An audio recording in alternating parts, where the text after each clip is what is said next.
जब भारत में ईवीएम यानी इलेक्ट्रॉनिक वोटिंग मशीन नहीं थी तब कैसे होती थी वोटिंग, और जब ईवीएम आ गई तब कितना बदल गया वोटिंग का तरीका, जानिए इस वीडियो में। साल 2004 तक भारत ने ईवीएम को अपनाया नहीं था। इससे पहले मतपत्रों यानी बैलेट पेपर्स का उपयोग करके वोट डाले जाते थे।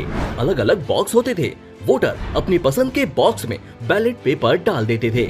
ईवीएम की कल्पना सबसे पहले साल 1977 में की गई।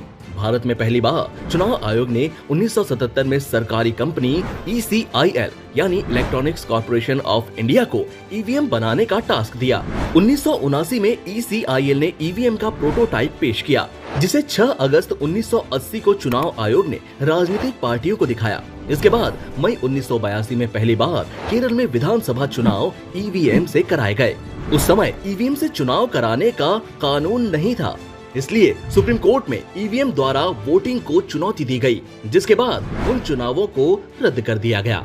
भारत में साल 2004 में ईवीएम से चुनाव हुए।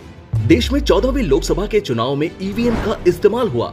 मतदान केंद्रों पर 17,50,000 से ज्यादा मशीनें रखी गई। 2004 के बाद से सारे चुनाव ईवीएम से हो रहे हैं।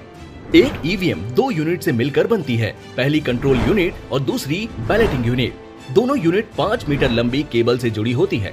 कंट्रोल यूनिट बूथ में मतदान अधिकारी के पास रखी होती है, जबकि बैलेटिंग यूनिट वोटिंग मशीन के अंदर होती है, जिसका इस्तेमाल वोटर करता है। चुनाव होने के बाद मतदान अधिकारी क्लोज बटन को दबाकर ईवीएम को बंद कर देता है और इसके बाद कोई बटन काम नहीं करती। इसके बाद प्रिसाइडिंग ऑफिसर दोनों यूनिट को अलग कर देते हैं। ये वोट बैलेटिंग यूनिट में सुरक्षित हो जाते हैं। इसके बाद काउंटिंग के वक्त ईवीएम का रिजल्ट बटन दबाते ही इसमें पड़े मत डिस्प्ले हो जाते हैं। सारी मशीन के मतों को कैलकुलेट करके